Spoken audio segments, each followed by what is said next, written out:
Hi. In this problem or problem set, we're going to practice how to determine if revenue has been earned, and if so, how to record it. If you haven't watched the concept overview video for Chapter 3, please stop this YouTube video and first watch that or read the chapter because it will all make a lot more sense and the learning will be greater if you do so.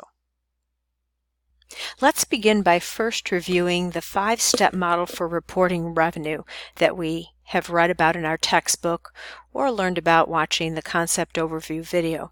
That 5-step model is first to identify the contract, then step 2, identify the seller's performance obligation. In step 3, determine the transaction price. Step 4, allocate the transaction price to the performance obligation. And then 5, recognize revenue when or as each performance obligation is satisfied. This step is completely accurate and it will help you understand situations where you are having goods and services as part of one contract, but the revenue has to be split between the two. Let me explain. Let's, for example, say that you sell cell phones and cell phone service plans. Perhaps you allow people to pay for an entire year's worth of service when they buy the plan, and it gives them a reduced rate. So when they pay you, they'll be paying you for both the cell phone itself and for a year's worth of service. When you make delivery of the cell phone, you will have satisfied that portion of the performance obligation. But you will satisfy the service portion month by month by month for a year. You can immediately record the revenue earned on the cell phone because you provided it, you delivered the goods. But you can't recognize revenue on the service portion of the contract until you provide the service. So each month you'll recognize 1/12 of the service. Okay, now we're not going to actually use that method to approach our problems because our problems are much simpler. And as we do our problems, we're going to focus on that final step, step 5. Recognize revenue when or as each performance obligation is satisfied. To know whether the performance obligation is satisfied, we ask ourselves whether we have delivered the goods or services for that accounting period. Okay, so let's take a look at our problem. It states the following transactions are July activities of Bill's Extreme Bowling Incorporated, which operates several bowling centers. If revenue is to be recognized in July, indicate the amount. So we're going to be asking ourselves, did Bill's Extreme Bowling deliver the goods or services for the month of July? If they did, we will recognize a revenue. If not, we may still record a transaction, but we won't be recognizing revenue. Let's look at A. Bill's Extreme Bowling collected $12,000 from customers for services related to games played in July. Let's picture the transaction. Bill's is collecting money, cash. And what are they giving? They're giving services, bowling services. Now, we may not call it bowling services, we may call it service revenue, but they're providing services. Did they provide them in July? Yes. It says they collected $12,000 for services related to games played in July. So we can recognize revenue of $12,000 in July. In B, Bill's Extreme Bowling billed a customer, that means sent an invoice or bill to a customer, for $250 for a party held at the center on the last day of July, and the bill will be paid in August. Let's picture the transaction. Bill's Extreme Bowling provides a party. They deliver the goods or services the last day of July. However, they did not receive cash. They sent a bill to a customer. Our main question, remember, as to whether we can record revenue or not is, were the goods or services delivered in July? And they were on the last day of July. So we can record revenue of $250 even if we did not receive payment yet. The main question is, were the goods or services delivered in July? If so, then the performance obligation has been satisfied and we record a revenue. In C, the men's and women's bowling leagues gave bills advance payments totaling $1,500 for the fall season that starts in September. Let's picture the transaction. Bill's Extreme Bowling is receiving cash of $1,500. Have they provided any goods or services in July? No, the season won't begin until September, so there's no revenue to be recognized. There were no goods or services provided in July. And the final item in D, Bill's Extreme Bowling received $1,000 from credit sales made to customers last month in June. Again, let's picture the transaction. Bill's Extreme Bowling is receiving $1,000 in cash. Are they providing any services or goods in July? No, they are receiving payment from last month. Goods or services provided last month. No revenue should be recognized in July. It should have been recognized in June. So, when you're trying to determine whether or not to to record revenue as being earned for a particular time period, in this case, July, ask yourself whether the goods or services were delivered in July. If so, then the performance obligation is satisfied and you can record a revenue. In C and D, you weren't able to record a revenue, but we will be recording something else when we record the transaction.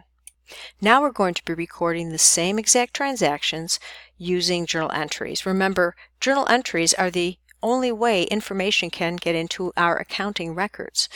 So we have to apply the rules of debit and credit to recording revenues.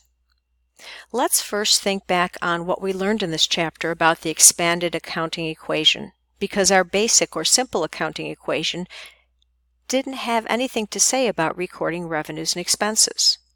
In our expanded accounting equation, we see that there are two parts to stockholders' equity: common stock, in which we record the original investment of the stockholders, and retained earnings, which contains all net income or earnings to date less dividends, net income that we've shared with our stockholders.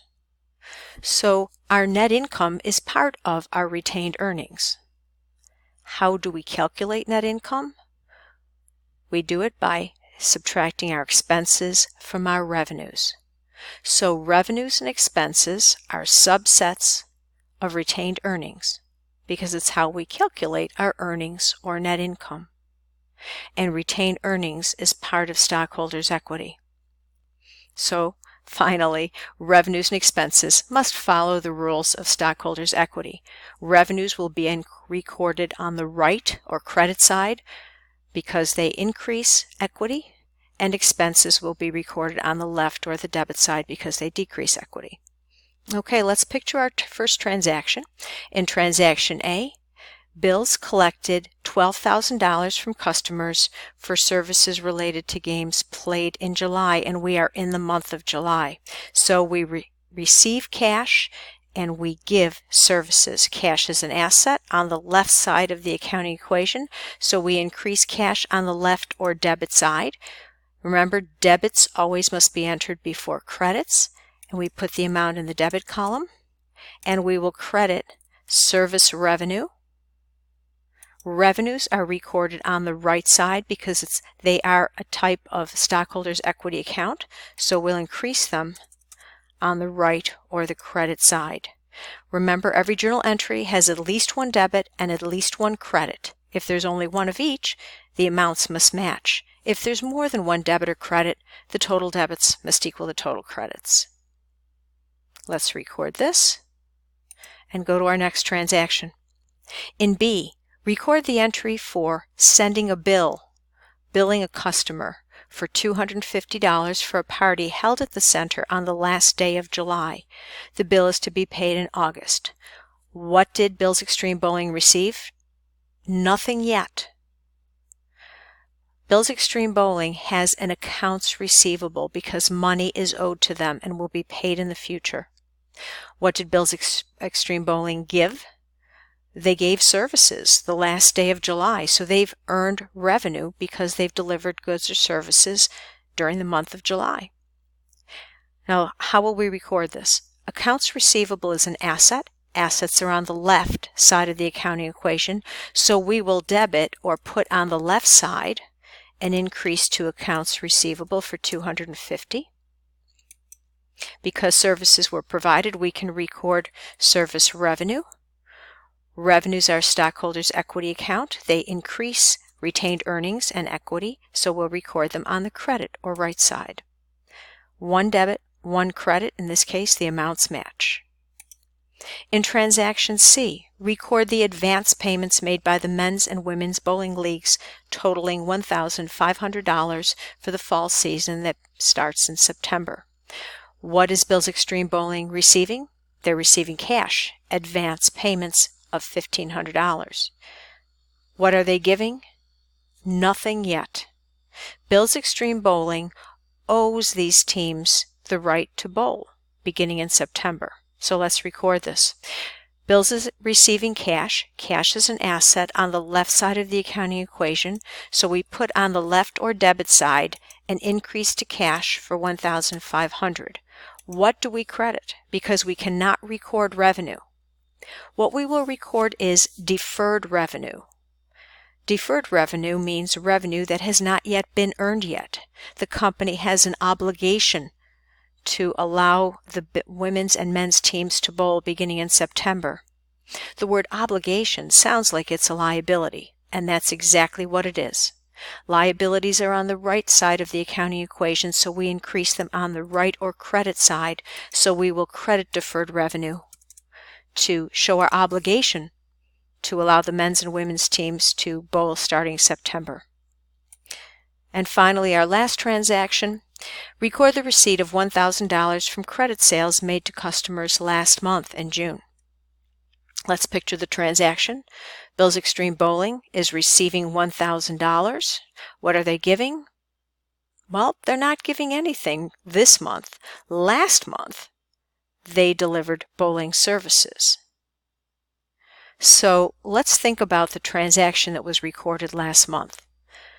Last month, when the bowling services were delivered, Bill's Extreme Bowling could not debit cash because they did not receive cash, so they debited accounts receivable. Because they delivered the services, they credited a revenue. What's happening here is Bill's Extreme Bowling is simply receiving payment for a service that was delivered last month. So Bill's Extreme Bowling is receiving cash. We'll increase cash on the debit or left side, and we will decrease the asset accounts receivable. Last month, we increased this account because our customers owed us the money. This month, we're decreasing the asset by doing the opposite, by crediting, because they're paying off what they owed. Let's record the entry, and then let's view the general journal to see all of our transactions. We have at least one debit and credit for each account. The amounts match when there's at least one debit and credit. Debits are listed on the top line with the amount in the debit column, credits on the next line with the amount in the credit column. In our next YouTube video, we're going to be demonstrating how to determine whether an expense has been incurred and how to record it. Take care.